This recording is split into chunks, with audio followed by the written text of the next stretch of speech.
नमस्कार, मी भाग्यश्री पाठक. मार्केट आणि मी हा सोप्या मराठीतून शेअर मार्केट समजावून सांगण्याचा माझा एक उपक्रम. आज नवीन आठवडा आता सुरू झाला, तर तो मागील पानावरून पुढे चालू होतोय का काही नवीन त्याच्यामध्ये बदल होतोय हे पाहायला पाहिजे. जर आपण जागतिक पातळीवर बघितलं तर काहीसा बदल दिसतो आहे आणि हा बदल बहुतेक अमेरिकन निवडणुका होईपर्यंत सुरू राहील. चायनाकडून येणाऱ्या EVs म्हणजे इलेक्ट्रिक व्हेकल्स आणि त्याचे पार्ट्स याच्यावर 400% टॅक्स वाढवला जाणार आहे असं ऐकू येत आहे. त्याचबरोबर अर्धे लोक म्हणतात की रेट कट होईल, अर्धे लोक म्हणतात रेट वाढेल, काही जण म्हणतात रेटमध्ये बदल होणार नाही. पण या सगळ्या वातावरणामध्ये आपल्या दृष्टीने चांगलं म्हणजे क्रूडचा भाव कमी झाला आहे. क्रूड आज 82च्या लेवलवर क्रूड आला आहे. बॉन्ड यील्ड 4.48च्या लेवलवर आहे. 105.35च्या लेवलवर आहे डॉलर इंडेक्स.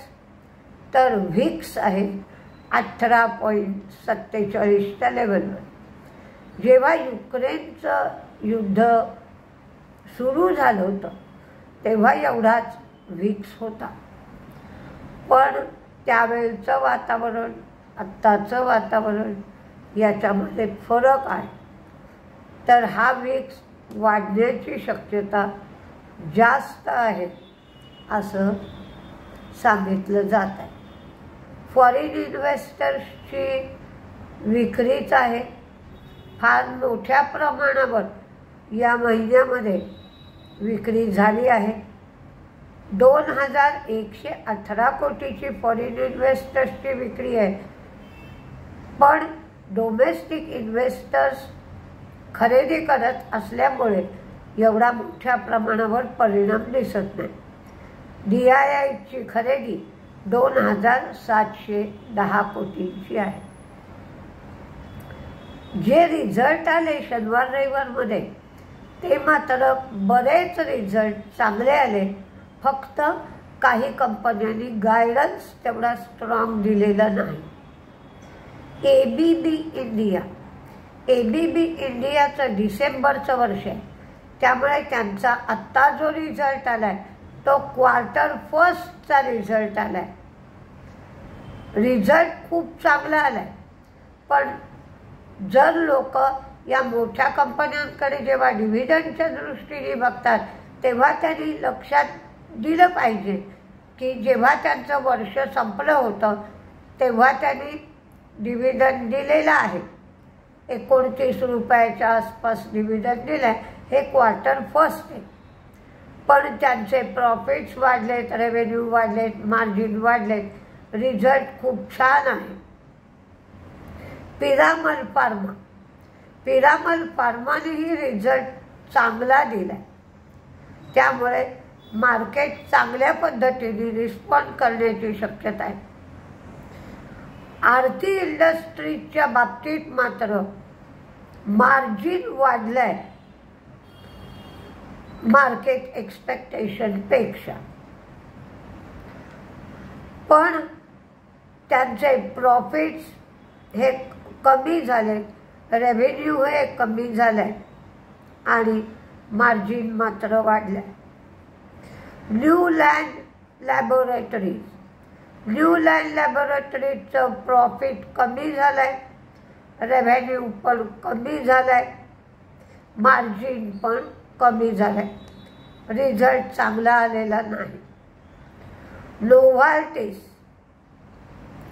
नोव्हार्टिसचं पण प्रॉफिट कमी झालंय, रेव्हेन्यू कमी झालाय, मार्जिन थोडंसं वाढलंय, पण त्यांचं अदर इन्कम कमी झालेलं आहे.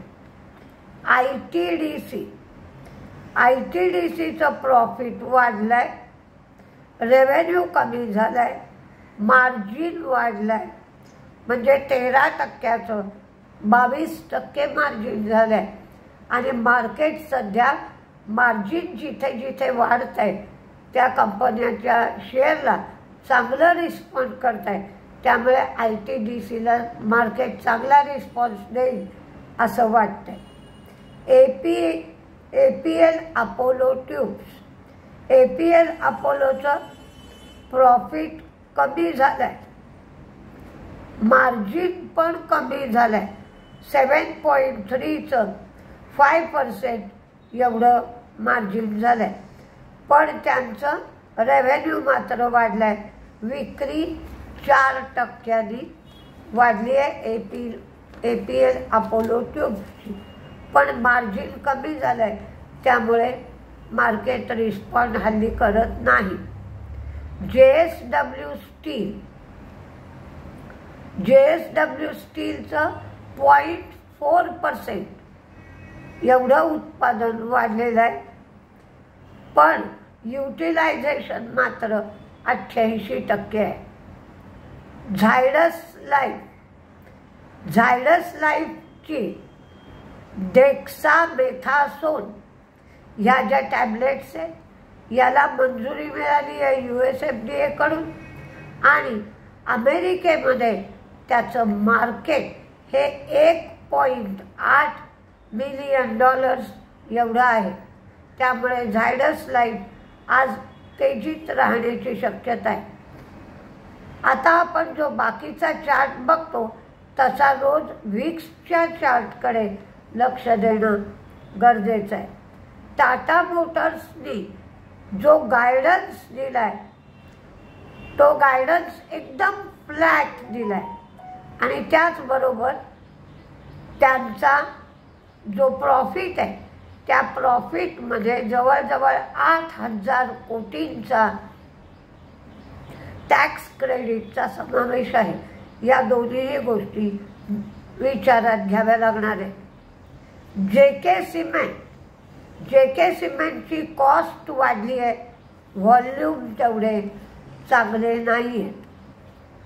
तर आज त्याचप्रमाणे लुपिनला मिराबेग्रॉन हे त्यांचं औषध होतं, त्याच्या शिपमेंटला मनाई केलेली होती. आता या औषधाची शिपमेंट पुन्हा चालू होईल, त्यामुळे लुपिन तेजीत राहील. कोणकोणते शेअर तेजीत राहतील, कोणते मंदीत राहतील हे सांगतीये, पण तुम्ही मार्केट पाहूनच निर्णय घ्या. वॉच लिस्टमध्ये ठेवा. आज एक सुरुवातीला 150 ते 200 पॉईंट मार्केट मंदीत राहील, पण नंतर सुधारेल असं वाटतंय. तर कशी मार्केटची चाल राहील हे पाहूनच तुम्ही निर्णय घ्या. जे शेअर मी सांगतीये ते वॉचलिस्टमध्ये ठेवा.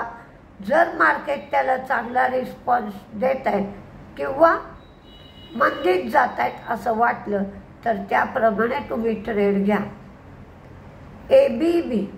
ABBचा निकाल सुंदर आलाय, पण त्याचबरोबर ABBचा शेअर महागही झालाय.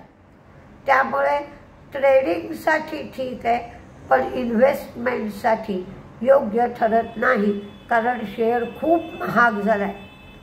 पिरामल,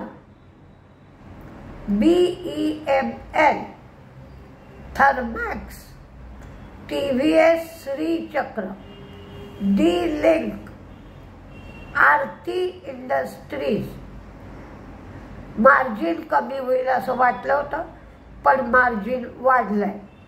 आयशर मोटर, विशेषतः तुम्ही सिरमा या शेअरकडे लक्ष द्या. सिरमाचे गेल्या 2 क्वार्टरमध्ये रिझल्ट खराब आला होता, पण ती खराबी सगळी गेलेली आहे. या वेळेला रिझल्ट सिरमाचा चांगला आलाय, त्यांनी सुधारणा केली आहे, त्यामुळे सिरमाला मार्केट चांगलं रिस्पॉन्ड करेल असं वाटतंय. SYRMA असं सिनेमाचं स्पेलिंग आहे. नंतर सरला एक छोटी कंपनी आहे, तिचा शेअर 76 रुपयांनी चालू आहे, तिचा रिझल्टही चांगला आला आहे. BOB बँक ऑफ बरोडा, जिलेटचा रिझल्ट चांगला आला आहे.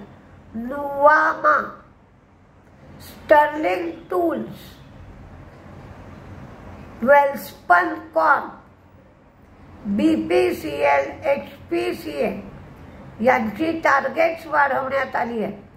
Aarti Drugs, Biocon, Balkrishna Industries, Polycab, हुडको, झोमॅटोला मदर्स डेच्या निमित्त बऱ्याच ऑर्डर्स मिळाल्या. झायडसला डेक्सामेथासोन या टॅब्लेटला US FDA कडून परवानगी. ITDCचा रिझल्ट चांगला आला आहे. ॲस्ट्रल, रेलटेक आणि आर्थेमिस, ARTEMIS. आणि मंदीमध्ये APL अपोलो ट्यूब्स मार्जिन कमी झाले. श्रीराम फायनान्स टेक्निकली कमजोर आहे. टाटा मोटर्स गायडन्स फिका आहे किंवा फ्लॅट आहे. युनियन बँक, फिनोलेक्स, ICICI एका माणसाने राजीनामा दिलाय. मेघमणी ऑर्गॅनिक्स आणि JSW स्टील हे 5-6 शेअर मंदीत राहण्याची शक्यता आहे. म्हणजे APL Apollo, Shriram finance, Tata Motors, union bank, Finolex, ICICI, मेघमणी आणि JSW स्टील हे मंदीत राहण्याची शक्यता आहे. तरी पण शेवटी मार्केटला प्रणाम करायचा आणि मार्केट जो निर्णय देईल, जो भाव असेल तो परमेश्वर समजायचा आणि त्याप्रमाणे ट्रेड करायचं हेच हिताचं ठरेल. म्हणून फक्त हे शेअर्स जे दिलेत ते वॉच करा. जर त्याच्यात आपल्याला वाटतंय त्याप्रमाणे प्राइस मूवमेंट दिसली तरच ट्रेड घ्या. नमस्ते.